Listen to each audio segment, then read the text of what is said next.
तो उसको लगता है कि हमारे पर पक्ष का कोई व्यक्ति गोपनीय रूप से यहाँ आता है और मेरे बच्चे को इस तरह से ये बरगलाता है। गए गुरु जी से कहा कि बताओ कि तुमको वेतन इसी बात का मिलता है कि तुम जो है मेरा जो निर्देश है उसके विपरीत आचरण करते हो।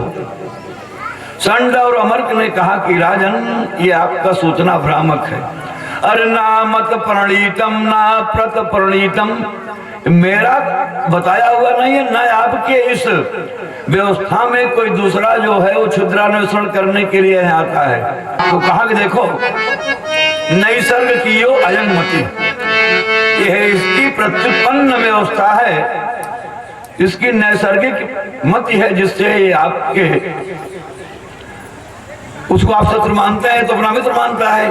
पर पक्ष का पोषण जो करता है तो इसका ये स्वयं का विचार है। उन्होंने कहा जो स्वयं का विचार है इसको तुम ठीक नहीं कर पाओगे, इसको हम लेके आते हैं।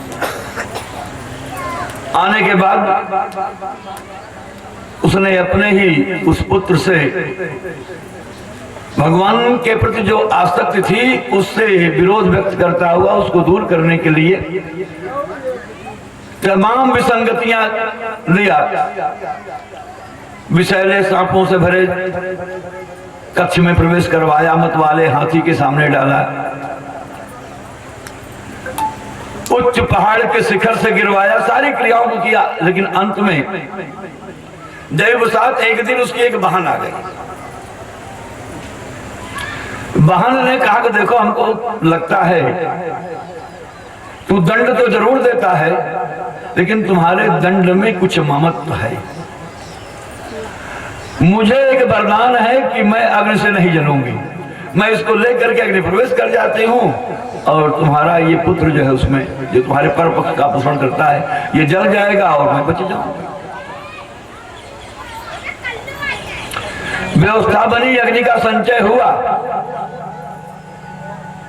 40 दिन जो है लकड़ियां इकट्ठी की गई वसंत पंचमी से लेकर के और फाल्गुन की पूर्णिमा तक। और जब उसमें उसने प्रवेश लिया तो भगवान के लिए अग्नि क्या बन गई, वो बर्फ पावका शरीर आए थे।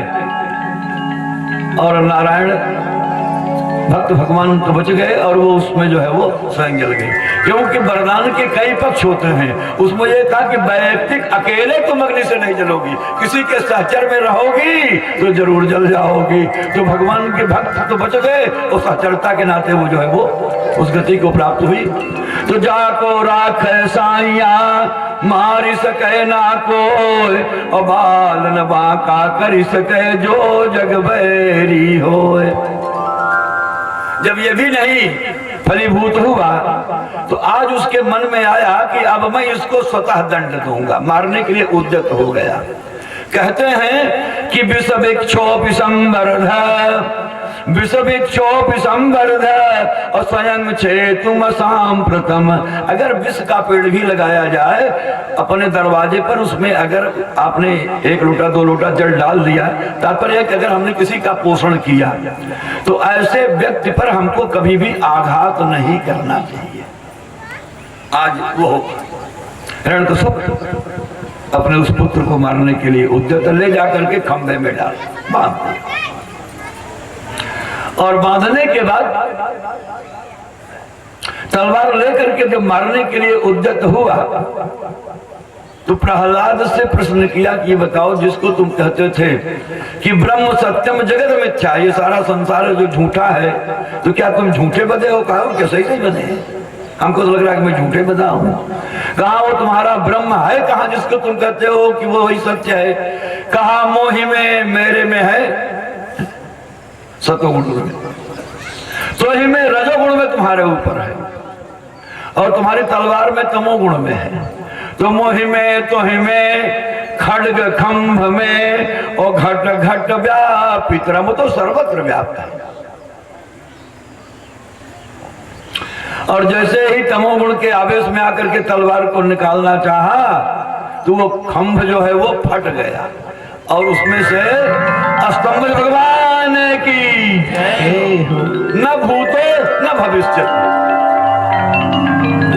संयुक्त रूप, क्योंकि पहली जो प्रतिज्ञा थी कि मेरी मृत्यु सृष्टि में जितने भी जीव हैं उसमें नहीं होनी चाहिए, न मनुष्य से हो न किसी वन्य जंतु से। तो आज न वन्य जंतु का कोई सम्यक रूप है न मानवीय सृष्टि है, दोनों का संयुक्त रूप है, सिंह और मनुष्य।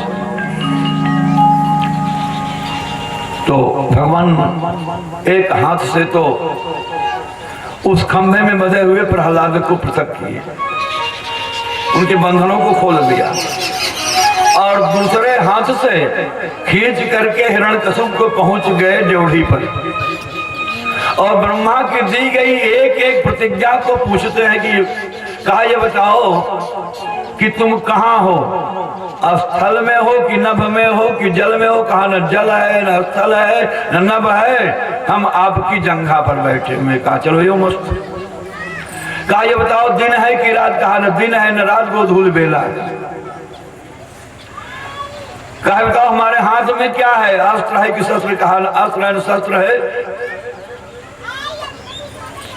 कहा मुझको आप बताओ ब्रह्मा की कौन सी रचना है, कहा ये ब्रह्मा की कोई रचना नहीं है। तो भगवान ने उसको अपने नखों से विदीर्ण कर दिया, उसका सीना फाड़ दिया, वो पंचत्व को प्राप्त हुआ। भगवान के स्वरूप को देख करके जितने भी वहां इकट्ठे हुए थे सब लोग जो है अपना स्थान छोड़ करके भागने लगे इस रूप को। और प्रहलाद जी भगवान के समीप में पहुंच गए तो वो उनको चाटने लगे, और चाटते चाटते कुछ क्षण जब भी था तो भगवान के आंखों से करुणा रूपी जो है वो जल स्रवित होने लगे। उन्होंने कहा बस मुझे माफ करना, मेरे आने में बड़ा विलंब हुआ। आज भगवान भक्त से क्षमा याचना करता है कि मेरे आने में विलंब हुआ, इस विलंब के लिए मैं क्षमा चाहता हूं, और मेरे कारण तुमको इतनी यातनाएं झेलनी पड़ी, ऐ भक्त मुझे माफ करना, और तुम्हारी भक्ति से मैं प्रसन्न हूं, मांग ले जो मांगना हो। तो जो स्थिति मैंने आपको ध्रुव की बताई वही स्थिति यहाँ भी उन्होंने कहा कि हम आपका दर्शन हो गया, नारायण का दर्शन हो गया, बाकी क्या रह गया। कहने कुछ तो मांगो ना, मेरी प्रसन्नता के लिए मांगो। आज अगर कह दे कि भाई 1000-2000 डोनेशन दे, तुम्हारे एडमिशन कल कराए दे नर्सरी में, और पैसा ना आ गया लड़किया के एडमिशन हो, कहना स्कूल जा, हम प्राइमरी में जावे नहीं करो। हमारे भी एक 3 नंबर के पुत्र थे, कहा वो चमर स्कूल आओ में हम न जा पाए। बताइए क्या सोच। लेकिन आप देखिए, आप प्रहलाद की सोच को देखिए, प्रहलाद का कितना उदात्त चरित्र है। उन्होंने कहा कि अगर आप देना चाहते हैं तो मेरे पिताजी का जो आपके प्रति दुर्विचार था उसे ही समाप्त कर दीजिए। बोलिए आनंद कंद भगवान कृष्ण जय हो। और मेरे अंदर कुछ जो विसंगतियां हैं उनको आप सुसंगतियों में बदल दीजिए। ये बताइए कि मुझे तो बुलाने पर आप इस खंभे से चले आए और मेरा पिता आपको तीनों लोकों में ढूंढता रहा, आप उसको दृष्टिगोचर क्यों नहीं हुए। उन्होंने कहा देखो, तुम्हारे पिताजी की वाह दृष्टि थी, जिसकी वाह दृष्टि रहेगी उसको तुम्हारे पिता ही नहीं, उसको मैं संसार में किसी भी व्यक्ति को वाह दृष्टि वाले व्यक्ति से मेरा परिदर्शन हो ही नहीं सकता है।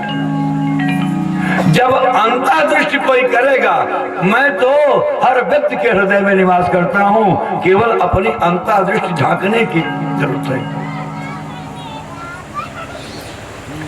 अच्छाई या बुराई अपनी देखो ना, अच्छाई भी देखनी है तो आप देखो कि मेरे अंदर क्या अच्छाई है, बुराई देखनी है तो अपनी बुराई देखो जिससे उसको दूर किया जा सके।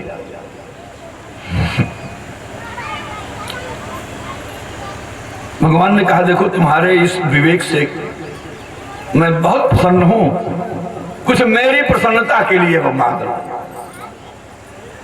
तो कहा कि ठीक है, अगर आप प्रसन्नता के लिए देना चाहते हैं तो हमारे पिताजी को आप अपना इहलोक दे दीजिए। उन्होंने कहा देखो इहलोक तो उसको मिलेगा, लेकिन तुम्हारे पिताजी के लिए अभी सद्या इहलोक मिलना कठिन है। कहा क्यों? कहा कोई दूसरा ये कोई दूसरा थोड़ी है, मेरा ही पार्षद था, ये कोई दूसरा नहीं है, ये मेरा ही पार्षद था। तो अवश्य में भोक्तव्यम कृतम कर्म शुभाशुभम, इसने जो थोड़ा सा दुष्कृत किया उसका जो परिणाम है इसको भोगना ही पड़ेगा। अगर उस परिणाम को भोगे, अगर इसको मैंने मुक्ति दे दिया तो फिर उस मुक्ति का फल लेकर के पुनः उसको भोगने के लिए इसको आना पड़ेगा। इसलिए हम चाहते हैं उसको सम्यक रूप से उस प्रतिफल को भोगने के बाद ही ये मुक्ति को प्राप्त करे। हाँ, मैं कुछ संकल्प हूं कि दूसरे से नहीं, मैं अपने हाथों इसकी मुक्ति दूंगा। तो बोले आनंद कंद भगवान कृष्णचंद्र की जय हो।